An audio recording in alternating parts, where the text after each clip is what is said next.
Buenas tardes a todos, esto es España Criminal. Soy Francisco Hernández y he decidido compartir un podcast que va a tratar la crónica negra de nuestra España. Voy a analizar estos sucesos, cómo nuestros tribunales han tratado estos horrendos crímenes. El asesinato divide a todas las sociedades y ese ha sido uno de los primeros crímenes mediáticos de la historia de España. Si acudimos a la literatura podemos encontrar a Antonio Machado en Campos de Castilla o a Benito Pérez Galdós en el crimen de la calle Fuencarral, Crímenes de Puerto Urraco, el famoso Hombre Lobo de Allariz o el asesinato de las estanqueras de Sevilla. Todos ellos son historias de nuestra España, la España negra. Lejos de avergonzarnos, debemos de aprender de ellas para que no se vuelvan a producir y recordar, como dijo Voltaire, la historia de los grandes acontecimientos del mundo apenas es más que la historia de sus crímenes. Hoy vamos a tratar un caso tratando de respetar las palabras de las resoluciones que serían incomprensibles e impronunciables en la actualidad. Grandes juristas como Bacigalupo dictaron estas resoluciones, así como el televisivo Martín Pallín, que sale día sí, día también en los medios de comunicación.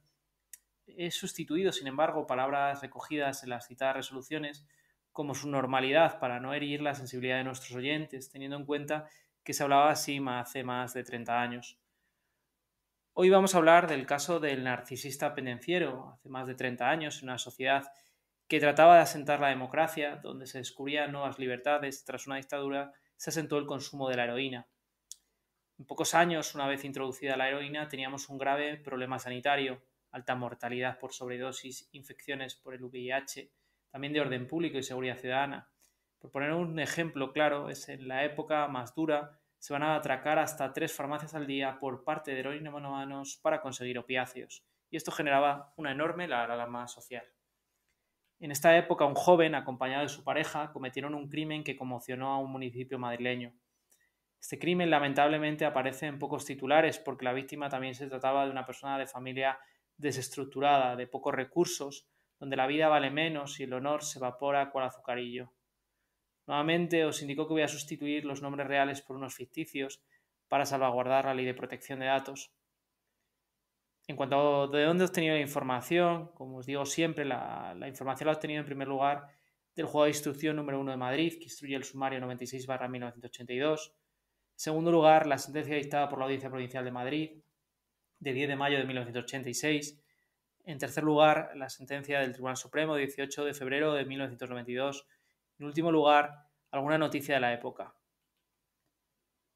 Félix era una persona que rondaba la veintena, pero que había tenido problemas con la justicia. Tanto es así que había sido condenado por 10 delitos contra la propiedad, robos, hurtos, robos de uso de vehículos, en sentencias de fechas comprendidas entre el 5 de junio de 1972 y el 21 de marzo de 1980, siendo esta última por robo de uso, y en ella se le había impuesto a Félix la pena de 6 meses de arresto mayor.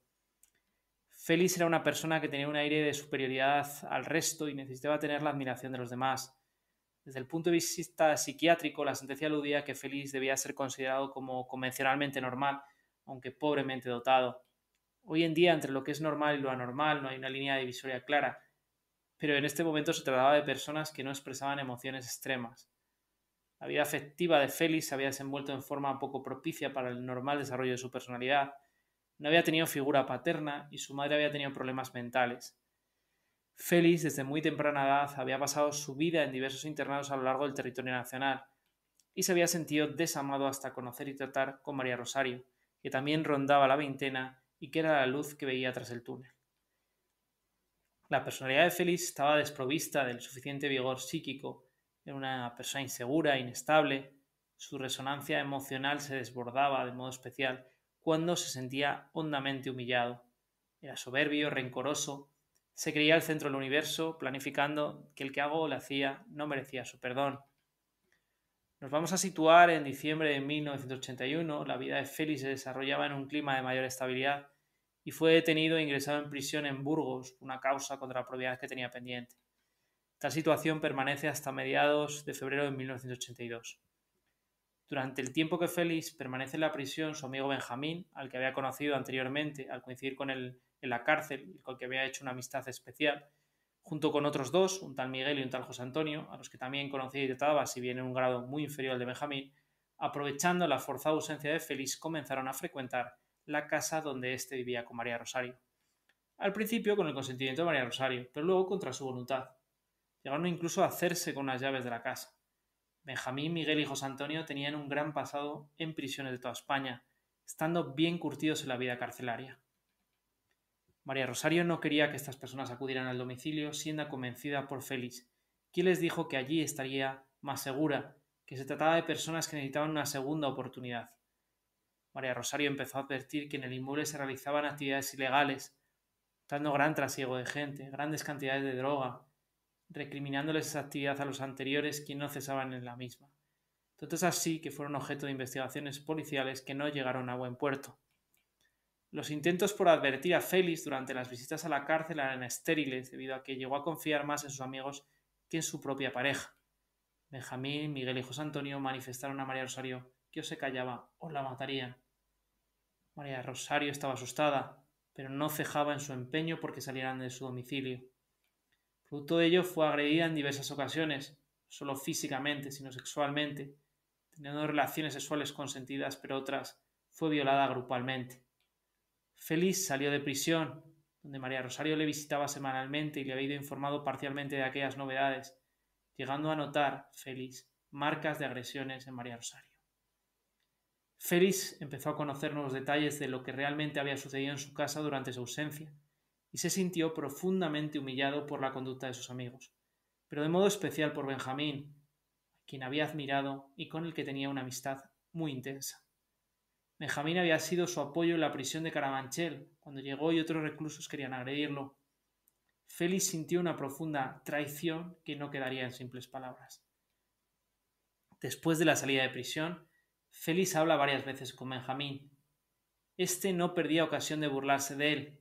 Félix se sintió cada vez más humillado y, de acuerdo con María Rosario, quiso cortar toda relación con Benjamín. Esa idea obsesionó cada vez más a Félix, que al ver que no conseguía romper definitivamente con Benjamín y olvidar lo sucedido, fue creciendo un clima de cólera en Félix, teniendo un propósito claro cuando mezclaba sus sentimientos de hombre traicionado con el consumo de sustancias prohibidas. Con estos antecedentes, cuando Félix regresa a su casa el 26 de marzo de 1982, María Rosario le informa que por la mañana había llamado a la puerta a Miguel y había dejado una nota en la que manifestaba que quería aclarar determinada deuda pendiente.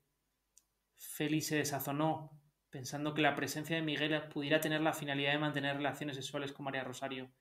Pasó toda la tarde de dicho día hablando con ella, decidió enterarse de todo lo que había pasado en su ausencia. Félix y María Rosario discutieron. Félix llegó a agredirla en su intento de aclararlo todo, causándole lesiones en el ojo derecho y en la muñeca. María Rosario no tuvo más remedio que contarle con pelos y señales todo lo que habían realizado sus amigos, las relaciones sexuales consentidas, pero también las no consentidas. Félix se llenó aún más de ira. Tenía el firme propósito de matar a los tres. En primer lugar fue a buscar a Benjamín para dejar zanjado definitivamente el asunto que tenían pendiente. Con tal propósito, Félix coge la pistola que había comprado en fecha reciente y María Rosario hizo lo propio con un cuchillo grande que tenían. Se montan en el automóvil, un Renault 5, un R5, se acercan al domicilio Benjamín en el Campo Viejo de Leganés, número 60. Aparcan el vehículo en las inmediaciones y al llegar al portal, Félix pulsa el botón del portero automático correspondiente al piso de Benjamín, el primero, letra B. Benjamín coge el cuchillo y Félix le dice que era Miguel. Tras unos momentos de incertidumbre, Benjamín se decidió y bajó a la calle, sin encender la luz de la escalera. Advierte la presencia de Félix y María Rosario. Benjamín le dice a Félix que quieres maricón. Entonces Félix saca el arma. A una escasa distancia le efectúa un disparo de frente, alcanzando a Benjamín en la región external media, que penetró en la cavidad pulmonar derecha de Benjamín. Pese al carácter prácticamente mortal de la herida, logra acercarse a Félix y forcejea con él unos minutos, durante los que Félix efectúa otros 4 disparos, todos ellos de corta distancia, alcanzando al herido, uno en la región deltoidea posterior media, otro en la región axilar derecha, un tercero en la cara anterior del muslo derecho y el último en el tercio medio de la cara posterior del mismo muslo. A causa de estas heridas, Benjamín cae al suelo, no obstante lo cual logra arrebatar la pistola a Félix e hizo esfuerzos infructuosos para levantarse, en cuyo momento fue golpeado por María Rosario con una parte roma del cuchillo que portaba. Al oír los disparos, baja inmediatamente a la calle Margarita, una de las mujeres que a la sazón convivían con Benjamín en aquella casa, la cual logró ver a la pareja agresora y llamó a voces a Pilar, otra mujer que convivía también con Benjamín, quien avisó a la policía. Llevan inmediatamente al herido al hospital 1 de octubre, donde los médicos no pudieron evitar que Benjamín falleciese poco después de llegar. Pilar recogió del suelo un reloj de caballero de acero, marca Omega, que resultó ser propiedad de Félix, así como la pistola que éste había utilizado para efectuar los disparos descritos, creyendo que era de Benjamín. Seguidamente procedió a tirarla a una alcantarilla junto con otra pistola que había en la casa, con el propósito de que si el herido lograba sobrevivir no tuviera problemas con la policía por causa de tales armas. Desarmado Félix, caído Benjamín mortalmente herido, y ya en la calle Margarita, Félix y María Rosario salieron huyendo de aquel lugar en el mismo vehículo en que habían llegado. Una vez en su casa, Félix se cambia de ropa por haber sido manchada esta de sangre y a continuación la tiran a otra alcantarilla, justamente con el cuchillo que había llevado María Rosario. Minutos después se presenta la Policía Nacional deteniendo a ambos. Félix no logró cumplir su firme propósito, su propósito completo, descubriendo además que en fechas posteriores, con cartas recibidas desde prisión, que los otros dos se jactaban de no haber podido con ellos. Os preguntaréis cuál es el resultado de este crimen imperfecto. La Audiencia Provincial de Madrid condena a Félix como responsable en concepto autor de un delito de homicidio a la pena de 12 años y un día de reclusión menor y como responsable también en concepto autor de un delito de tenencia ilícita de armas a la pena de 2 años de prisión menor. También condena a María Rosario como cómplice de un delito de homicidio a la pena de 6 años y un día de prisión mayor, con las accesorias respecto a las anteriores penas privativas de libertad, de suspensión de empleo o cargo público y del derecho de sufragio durante el tiempo de la condena. Asimismo, se pactó una indemnización de 5 millones de pesetas a los herederos de Benjamín, que harían efectivos los procesados en forma solidaria y por mitad, con carácter principal Félix y subsidiariamente María Rosario. El Tribunal Supremo confirmó esta sentencia. Este suceso que hemos ido exponiendo refleja que a veces en las sociedades la vida no vale nada. Cuando nos fijamos en personas que hacen el delito su profesión, el resolver los asuntos por su propia mano significa el honor. No debemos juzgar por el fuero interno, sino por los hechos objetivos. Solo desde la empatía no podemos valorar estos crímenes, que son el reflejo de la falta de reinserción social, y que la vida en ocasiones no es vida sino rencor. Y esto es todo por hoy, espero que te haya resultado de interés y haya arrojado un poco de luz sobre el tema.